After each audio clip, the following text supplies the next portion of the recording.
Hi, this is Monica Davis from The Hidden Veggies, and you're listening to the Eat Blog Talk podcast.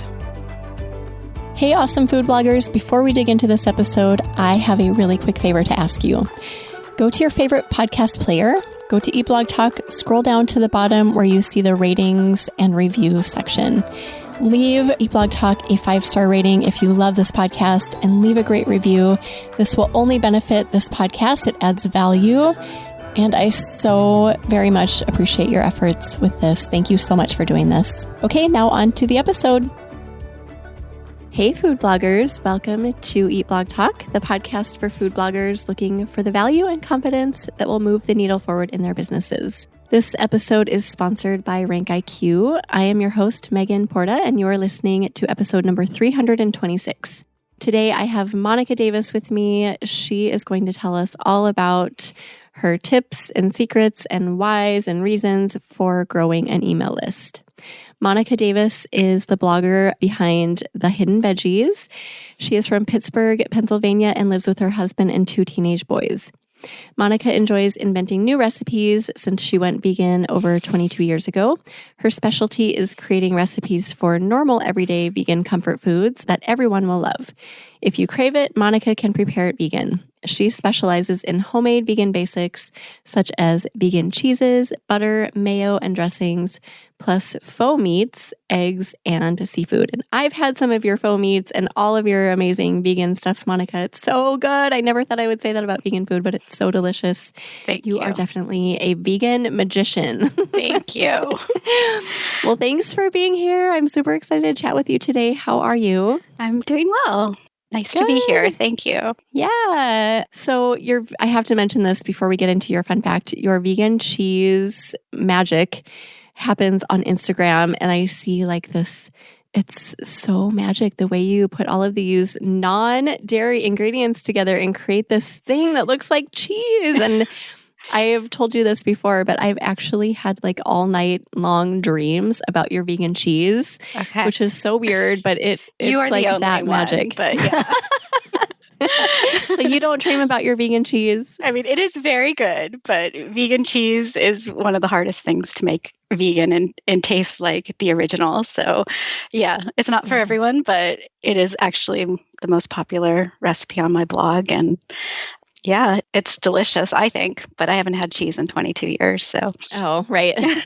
Okay, so beyond all of that, do you have a fun fact to share with us?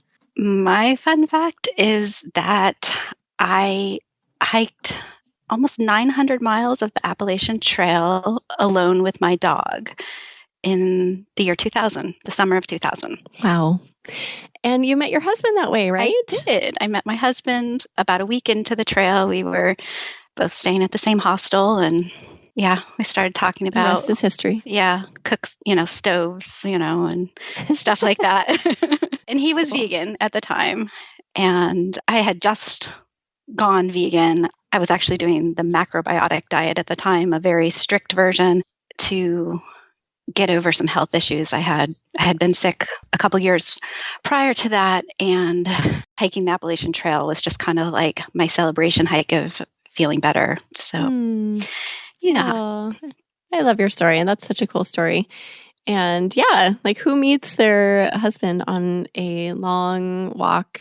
I mean, goodness.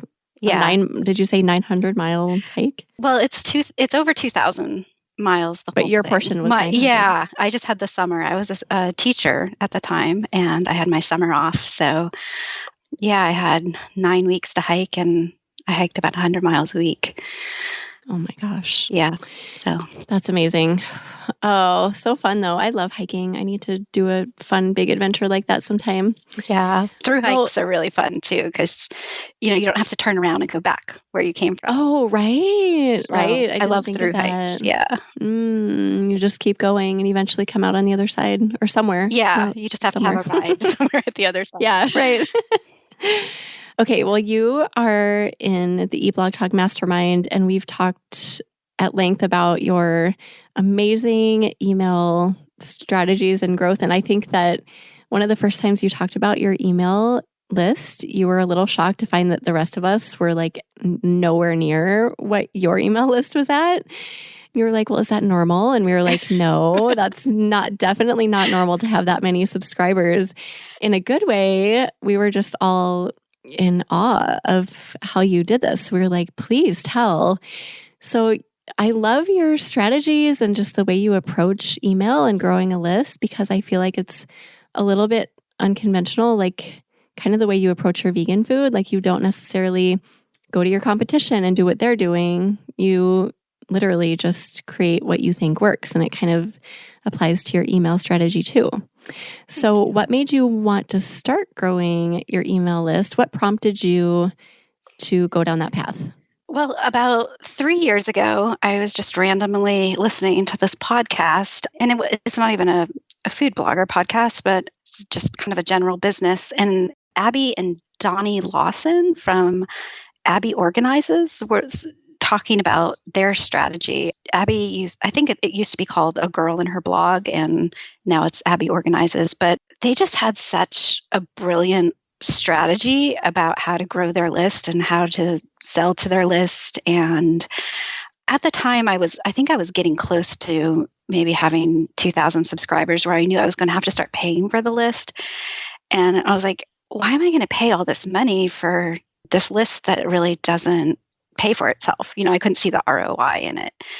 But their strategy was to get people landing on their website, on their most popular pages, coming from wherever, and then creating an opt-in offer that was very targeted to the reason that someone was coming to their site to begin with, and then putting them into a sales funnel. So you just have this list of people who are very interested in what you are doing. So I just thought that was brilliant. Yeah. It is. And it is a little bit different than what we do now. I feel like we don't necessarily target people to that degree, like really giving them something that they want, and then building our list with people that really want to be there, right? I feel like it's a little bit different than what most people do. Yeah, and I think it's hard on a food blog too, because we have recipes, especially general food bloggers, our recipes are just all over the place. So you might get somebody coming from Pinterest to your salad recipe, but then your opt-in offer is for 5 chocolate desserts or something. And they're trying to get healthy or trying to make a salad for a potluck. They're not interested in the desserts right then. So you lost them, and they're just going to click out of it and not pay any attention to it. So, I decided I needed to look at my traffic and look at, why people were coming, what they were landing on, and then what I could offer them as a free opt-in offer that would target the reason that they were there. And then in the future, sell them a product. In my case, an ebook. And kind of in the back of my mind, I had a few ebooks that I thought maybe I would write, but that hadn't even happened yet. Yeah. It was how a did you very decide? long-term plan. It's like 3 years of planning, and I'm still in the process of carrying out the plan. I don't have it all the way I want it yet. Oh, interesting. So it's not like a quick thing. Like, I'm going to put up an offer next week and it's going to be done in like the next quarter. This is an ongoing, very long-term situation. Right. Yeah. Like I have 3 opt-ins right now on my site that a lot of my recipes are either like the vegan staples, I call them. I don't really know a better word for it, but like butter, mayonnaise, sour cream, those kind of things that you can make. And I also have tons of vegan cheese recipes, and those do really well. And like I said, my main vegan cheese recipe is the most popular recipe on my site. So I get a lot of traffic from that. And then I also not this past holiday season, but a year and a half ago, I did a ham and a turkey that did really, really well. And it's made from seitan, which is a wheat gluten. And I've made a lot more recipes since that have also done well in that category. So I'm getting a lot of people in that category as well. So I made a 3rd opt-in offer for seitan. So my 3 opt-in offers are like a mini version of my ebooks that I have for sale. So say somebody Googles vegan cheese, they come to my site, they find me, they like the cheese recipe, they see that I have an opt-in offer to get this mini ebook that teaches them more about making homemade vegan cheese. They sign up for that. Then they get the cheese ebook immediately as soon as they give me their email. And then they get into my sequence, the email sequence in general. And then I think it's the next email I offer them a discount on my cheese ebook that's for sale. So they just kind of get into that sales funnel. That was kind of my idea of how I could also sell more ebooks, because people say ebooks don't sell, or cookbooks don't sell, and I think it is very hard when we offer so many things for free. But I think it's easier to sell to a very targeted list of people who are there for that specific reason. Okay, so how did you decide which topics to talk about in your ebooks? So you said that you went into your traffic and you just kind of were trying to figure out, like, where are people going? Why are they coming? So how did you pinpoint those few things? I just kind of categorized what my most popular posts were, and then what I could offer them that was similar enough content that I thought that they would want more of, and also what I would have something to sell. So, if they are coming to me for a seitan recipe, and then I offer them a mini ebook with 5 more seitan recipes, then hopefully they'll be interested in my full ebook with 30 seitan recipes that then they'll purchase. So it was a matter of just really looking at my traffic and putting it into categories. So, and like I said, I'm not done. I have a lot more opt-in offers that I would like to do in the future. I mean, I think just easy vegan recipes for beginners, these are very specific. I know the people I'm getting on my list are not like quick and easy dinner kind of people. These are people who are willing to like spend their Saturday making vegan cheese. So, and then dreaming about it. And then dreaming about it. So, yeah. I mean, if they come for a quick and easy pasta recipe, which I also have, I want something to be able to get those people in as well. Mm-hmm.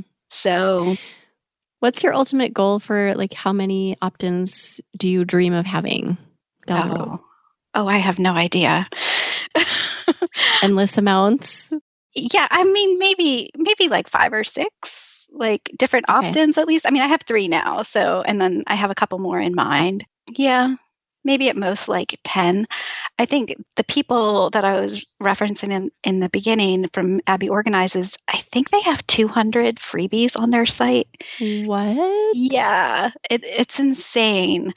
Whoa. They very specifically target like almost every post that they have, or the majority of the posts that they have a very specific opt-in offer that gives them more on the same post. I mean, it's a different kind of blogging too. So I don't know if that would really work with food blogging, but it's interesting because, people are in the mindset when they're on your site for whatever post it is. That's what, they're interested in the moment and they're excited about. So if you can get them to give you your email, when they're interested in that, then you're much more likely to get their email. So is this the way you're doing it? You're thinking it down the road to your end goal. So your end goal is having ebook products to sell from different categories, and then you're kind of working backwards. So what's the freebie that would support it, and then what you need to do to get people to get the freebie? Is that how you think of it? Mm-hmm. Yeah. And my ebooks, or the free ebooks that I have, are mini versions of my bigger ebooks, just to make it easier for myself partially. So the introduction is the same, like the tips and tricks about, making your homemade seitan, those remain generally the same. And then I pick 5 recipes from that. The 5 recipes also are already on my blog. Like they can dig around and find them. I'm not like recreating the wheel here. I am writing the introduction to a book that I'm going to be writing anyway to sell. And then I'm taking 5 recipes that are going to be in the book but are already on my blog and sharing them. And it comes out to be, I think my mini ebooks are about 20 pages, but it's a lot of good, high quality information on that very specific topic. And people appreciate it so much. They love them.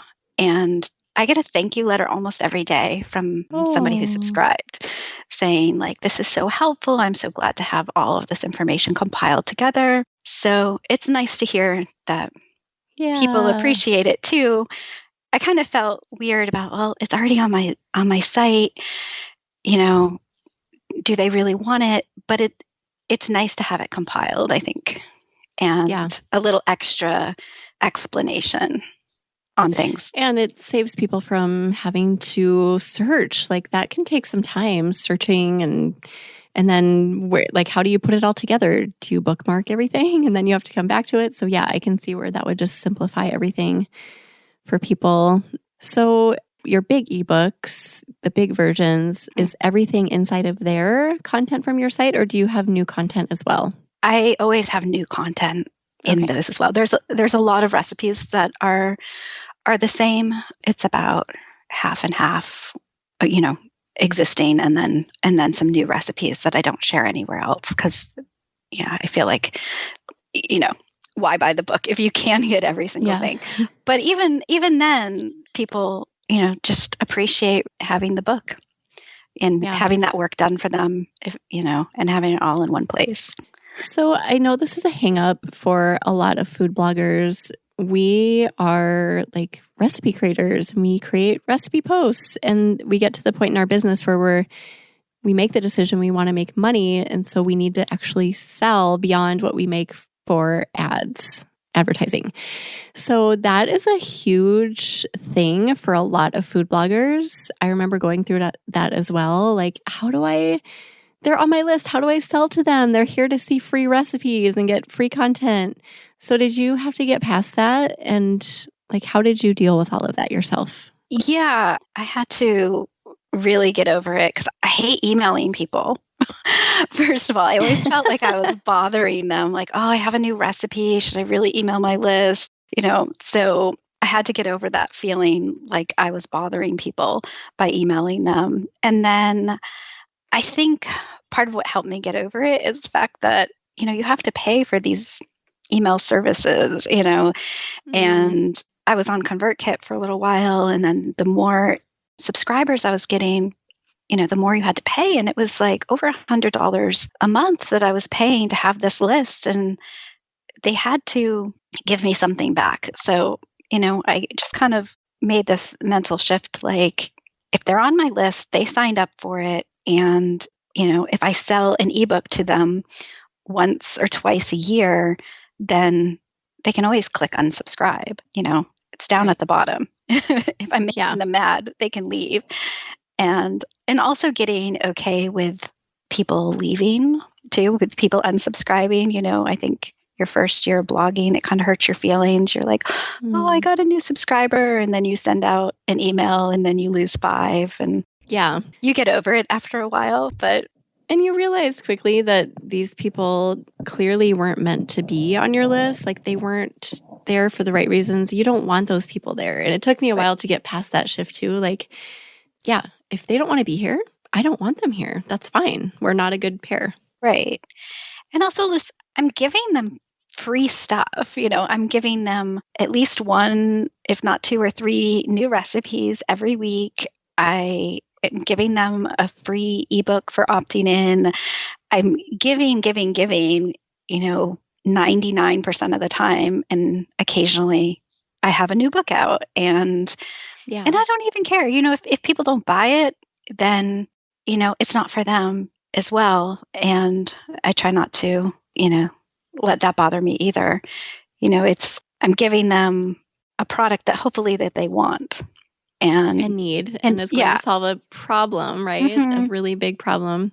Yeah. And that was another thing, you know, when I was trying to decide, you know, what opt-in offer to have and what ebooks to sell. I was really trying to solve a problem. And a big problem for vegans is that the cheese just doesn't taste good, and spent, years in my kitchen playing around with different cheese recipes. And those were the best, ones that I had. And so I felt like I solved this problem for a lot of people that wanted to give up dairy or needed to give up dairy and, wanted a better tasting option that would help them give it up. So yeah, if you feel like you're solving a problem and helping them, then it becomes much easier.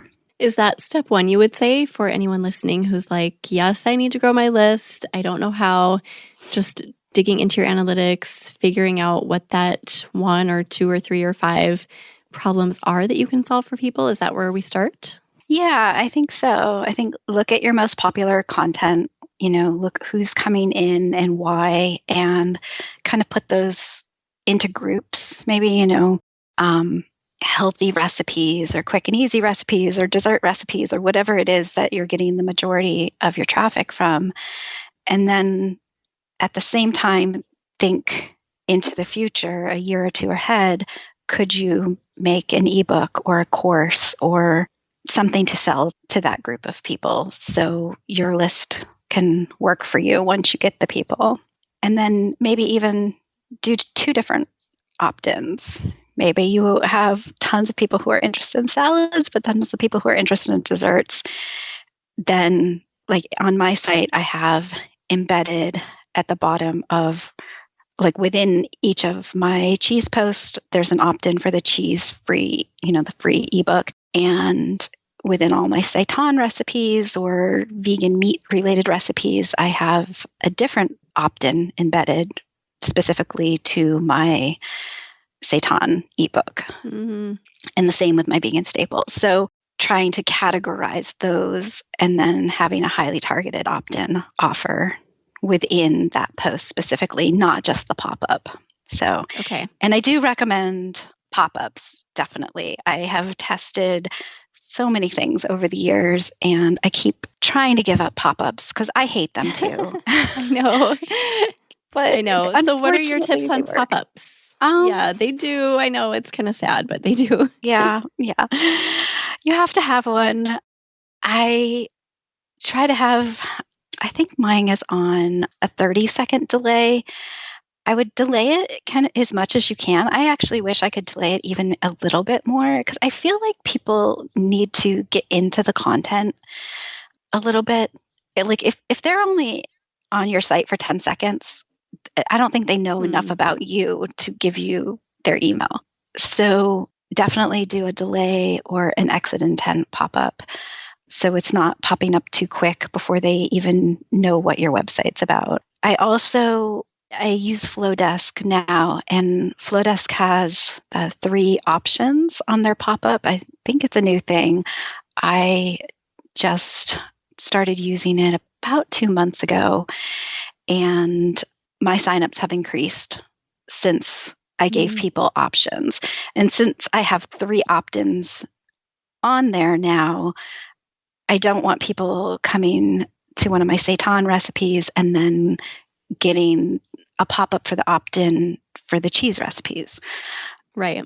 That's confusing. So now at least they have 3 options. They see, oh, she has 3 different ebooks that I can opt into. And they can't opt into all of them. That's a whole nother story. And it was like, a whole thing to get the email sequences to work when they opt into multiple choices. But I got that to work as well. And that's not easy, right? I mean, depending on what email service provider you're using, some of them are a little hard because that's complicated. Yeah. Wouldn't you say? Did it take you a while to figure that out? Yeah, it did. I don't even know where to start with that one. But right. And we don't have to get into that, but it's the bottom line is that it's worth it to just dig in a little bit and figure out how to make that work. Yeah, I think it is worth it. If you have more than one opt-in, I'm not sure if other service providers are having that 3 or multiple opt-in checkboxes on their pop-ups. I just know Flowdesk is doing that now, and it is working well. And it's nice that I can have that option. Yes, that is super nice. Hey there, food bloggers, popping in for just a quick break to talk about the amazing RankIQ. I love this keyword research tool, and you've heard me talk about this extensively in the past and how much it has helped me grow my traffic on my food blog, Pip and Ebby. Today, I'd like to focus on one specific part of the tool, and that is how fast I can write a post compared to my pre-RankIQ days. Why is it faster? First of all, I dive into each post I'm writing with confidence because I know that each keyword has been handpicked by Brandon himself. With other tools, I find that I approach each keyword tentatively because I really don't know how it will perform or whether it's worth my time and effort. Secondly, the optimizer in RankIQ provides very specific recommendations about content to include inside the post.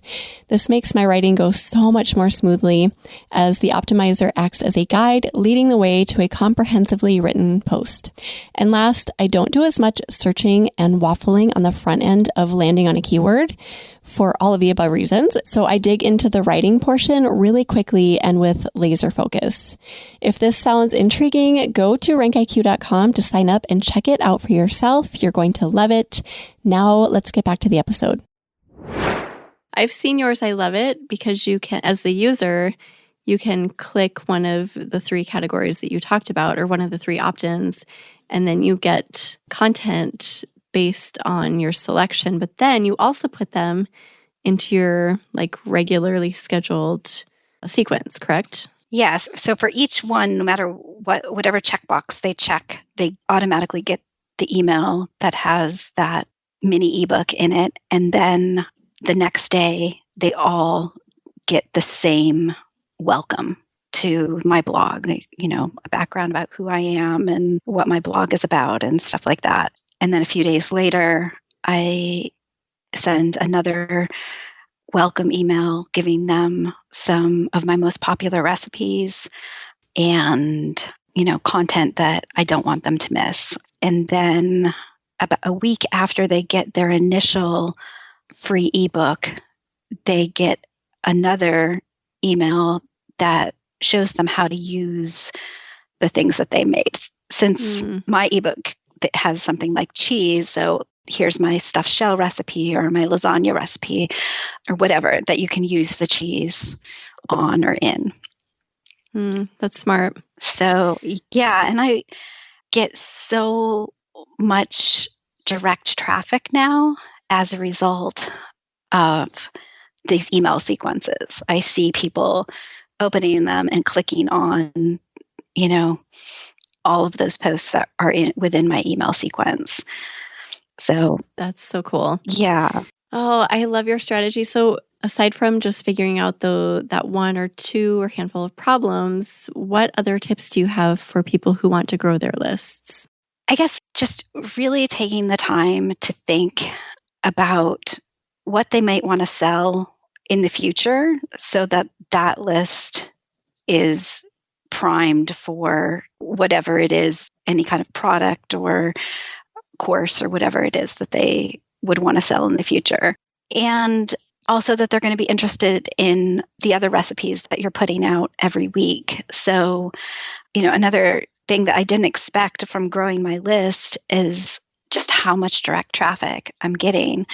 And every time I put out a new recipe, I know that I'm going to get an extra 1,000 clicks to my website that day because people are going to click on that email and come and click to the new recipe. So just thinking about what recipes that you have planned in the future, and is that group of people going to also be interested in those recipes as well? So tell us how drastically you grew your list, because I think this is very good incentive, inspiration, encouragement for us to do this, to try this strategy out. Okay. Well, in the last year, in 2021, I grew my list by 20,000. The year before that, I also had an ebook on there as well. And I think it grew about 8,000 that year. Still amazing. Yeah.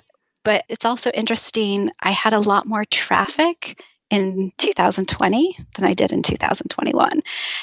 Yet I doubled how many people had signed up for the ebook. And I think it just was more targeted. I was playing around with the pop-up, taking that off and things like that as well. But I think 2021, I had a pop-up on my site almost the whole time. And that does help. Yeah. Pop-ups help. Use them. Yeah. Even though people tell you not to use them, you should use them. Right. Yeah, that's incredible growth. I mean, you can't argue with that. And yeah. Yeah. And I know that maybe some SEO people will say don't use pop-ups, it'll slow down your site or whatever pop-ups do. But yeah, at the same time, I feel like growing my list has helped my SEO because my bounce rate has gone down significantly in the last year. Like as my list grows, my bounce rate also goes down. And on the days that I send out emails to my subscribers, my bounce rate is way down from the days that I don't. So I know that those people are my fans that are coming, that are clicking, staying on the page longer, they're clicking around my site more, even though they've been there before. But the time on page also goes up, and my pages per session has also gone up significantly since my list has grown. Wow. So it does it's like a domino effect. It can affect other parts of your business positively if you just keep at it. Yeah, definitely. And I also think that it helped grow my Pinterest. Because I always put a Pinterest pin in every email that I send out. And I have I've done that for a long time. And, my subscribers tend to pin the pin that I put in the email, and it gives it a bump right out of the gate, Yeah. Occasionally I haven't forgotten in a long time, but I did notice years ago when I would forget to put a Pinterest pin in my email to subscribers, the pin just never did as well on Pinterest. That is an excellent tip.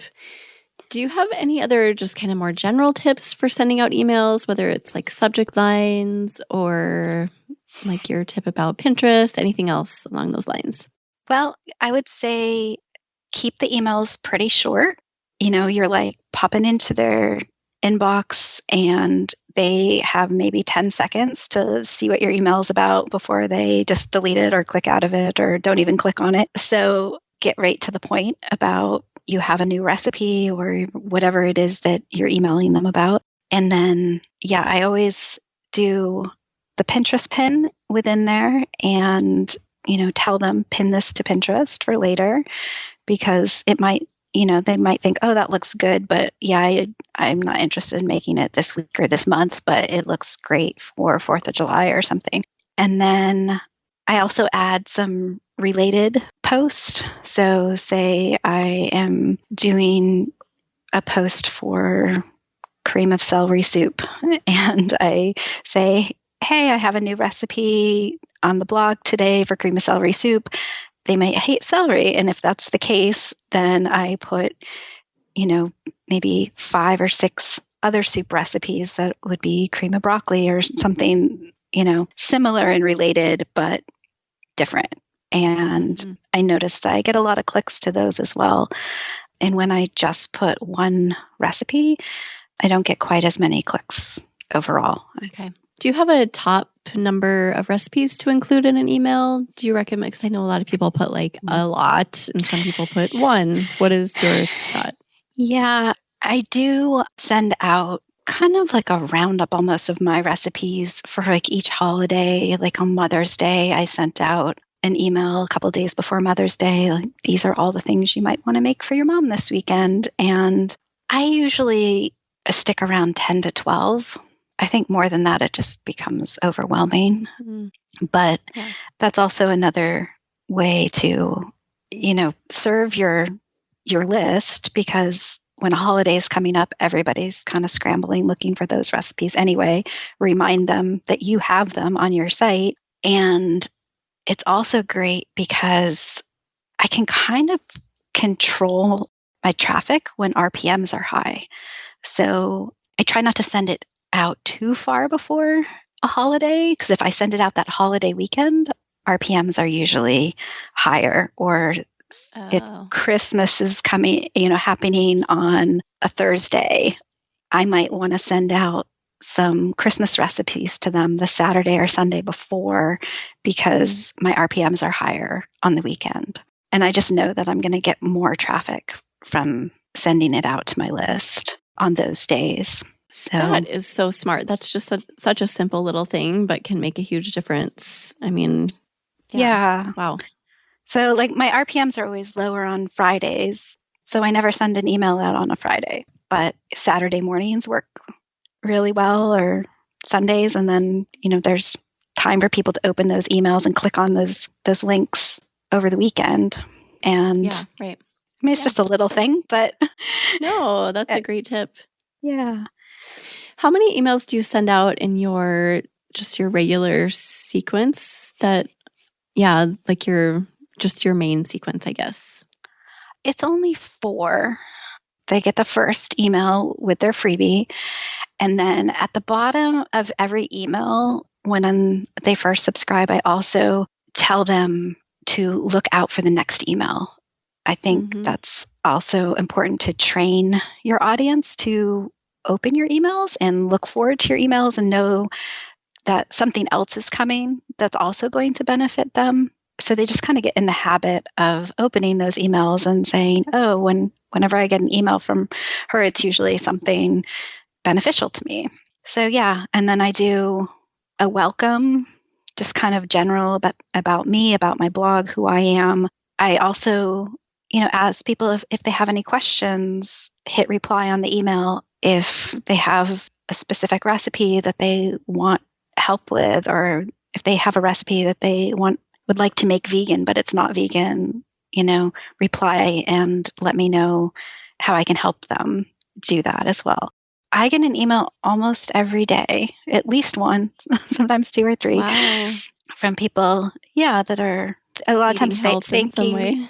Yeah, a lot of times thanking me. A lot of times it's, random stuff that I can't help them with, but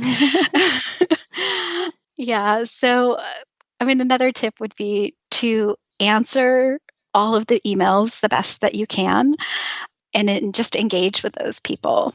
So if I send out an email and I might get a couple emails back saying, oh, this looks delicious, and I could end it there, but then I try to hit reply and say, oh, I hope you make it. I hope you enjoy it. Just 1 or 2 words, sometimes not even a full sentence, but just enough to know that I received their email. I'm a real person on the other end, and, I'm glad that they're on my list. Oh, yeah. Just that little touch. It doesn't take that long to do something like that. Small investment of time, it can go a long way.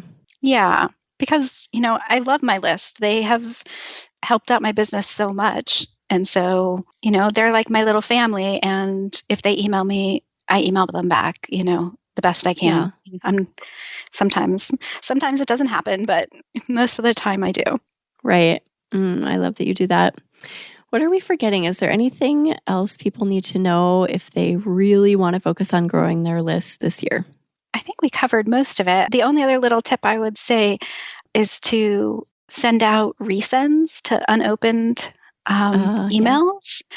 I kind of forgot about that. And then someone in our group reminded me of it a few months ago. And since I started doing that, my open rate increased 5 to 6% for every email when I hit the resend. So, and I send some out, I usually send one out every weekend. People are busy on the weekend and things get buried in their inbox or whatever. So I'll send that one out again, maybe on Tuesday.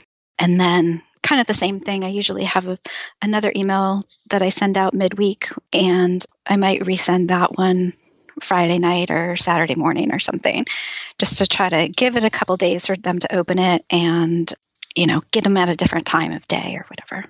Right. Oh, this is great, Monica. Thank you for the inspiration. I love thinking down the road to just what are people going to want? And then figuring out what I need to do in order to get there. And that is exactly what you're doing. It's a long game. It's a long-term strategy. Yeah. So don't get frustrated with it. Know going in that you're going to be probably tweaking this for a while, but it's going to pay off eventually. Yeah, this has been 3 years in the works, and I'm not done yet. So it's definitely a long game, but it's also really paying off for me now. Yeah, with that's awesome. A nice big engaged list. So yeah, it's been good. One last question. So I feel like vegan cheeses, like that's a really painful point. Like you mentioned, if you're vegan, people miss cheese, and that's a pain point. I feel like a lot of us don't have that really significant pain point. But do you feel like there's a pain point in every blog that we can hit on? I think so. I mean, I didn't feel like there was anything that I had either. I mean, I racked my brain about this for months before I came up with the idea to do, a vegan cheese cookbook or whatever. I think you kind of have to be creative and think, what really put yourself in the mind of your reader and what they would be wanting and what's going to solve a problem that they would have. And then once you do, they're so grateful for you solving that problem that, they're big fans. They open your emails, they buy your books, they're happy that you solved that problem for them. Yep. So yeah, I think getting creative, and it's going to be different for everyone, especially if you're a general blogger and you haven't, found your niche yet. I think that's kind of where the sweet spot is, there's a lot of people making vegan recipes, and it feels like, okay, vegan's already a niche, but I kind of had to go where no one else was going to, because there were so many vegan bloggers that I was seeing, and I was looking, okay, what are their opt-in offers? And I wanted something different. I wanted to have somebody come to my site and say, oh, wow, I've never seen this. This isn't just another, weeknight meal or something. Yeah, right. Yeah, it requires some digging, I believe, and definitely some thinking and researching. But once you find those pain points are gold. So hold on to them and figure out how to solve those problems for people. Because think about like any pain point we have in our lives, and when it gets really painful, we would do just about anything to have someone swoop in and solve the problem for us. So it's the same thing. Yeah, definitely. And there's lots of different ways to do it, and lots of different creative things that people can do, and it doesn't have to be. I have these like 20-page ebooks that I give for free, which is also, just an aside, is also a plan. If they're getting this free ebook that's pretty great and 20 pages long, well, then the paid one has to be awesome. So that's kind of the mindset I have, is give them something really good for free so they know how much better the paid version is going to be as well. But people don't have to do that either. Just even a little simple PDF that, reminds people of cook times for different types of rice. Or, I was thinking the other day, I was roasting for some vegetables and I couldn't remember, what temperature I needed to roast different things at. And I was like, oh, that would be a great PDF if there was just different roast times for vegetables. Just random things that maybe people could print out and put on their fridge as a quick guide in the kitchen. Yeah. I forget how long it takes me to cook different varieties of rice in my Instant Pot. Yeah. And I know there are like entire posts online dedicated to this, but I would rather not pull up a post and read through it. I would love to have a quick guide on my fridge, like a magnet telling me how long to cook white rice versus brown rice versus other varieties. Just something really simple like that. Yeah, me too. Yeah. Or different beans or lentils or so many different things that I kind of keep in my head, like, okay, I usually cook rice this amount of time, or I always cook lentils for this long, but a reference guide that was like a chart, just some pretty little chart that you could make up in Canva that people would be really appreciative of. Yep, for sure. Well, thank you, Monica. This was so fun and so valuable. Thanks for joining me today. It was a pleasure having you here. Finally, Thank you, I'm so Megan. glad you came on. Thank you. Oh, so quotes or words of inspiration, do you have either to share with us today? Kind of. I'm not like a huge quote person, so I had a really hard time coming up with one. But I have a song that I listen to that inspires me. So like when I'm not feeling like working or I'm getting like down about my blog or whatever, then I just blast this song and it makes me feel better. It's called Hey Mama by Nathaniel Rateliff. And it's... Oh, I like that song. Do you know that one? I do. I love Nathaniel Rateliff in general. But yeah, it's like this conversation basically that he's having with his mother about like, why haven't I made it big yet? Like, why haven't I succeeded? And she's just basically telling him, you haven't worked hard enough yet to say you failed. Oh, yeah. Oh, that's awesome. Yeah. And, I think that's way better than a quote. So that's... Oh, good. Yeah, thank you for sharing that. I love it. I want to go hear that song now. I think I'm going to do that right after here. Yeah, you should. We're done here. Good one. Okay, so we'll put show notes together for you, Monica, and you can go find those at eatblogtalk.com/thehiddenveggies.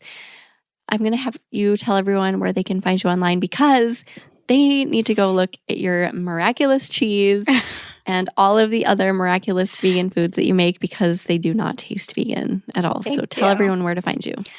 I am at thehiddenveggies.com. I am on Instagram, Facebook, and Pinterest, I guess, at thehiddenveggies.com as well. And it is miraculous, I'm telling you. Thanks. Yeah. Monica's Miraculous Cheese. Go check it out. Okay, well, thank you again, Monica, for being here. And thank you for listening today, food bloggers. I will see you in the next episode.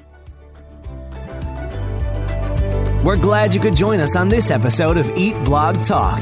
For more resources based on today's discussion, as well as show notes and an opportunity to be on a future episode of the show, be sure to head to eatblogtalk.com. If you feel that hunger for information, we'll be here to feed you on Eat Blog Talk.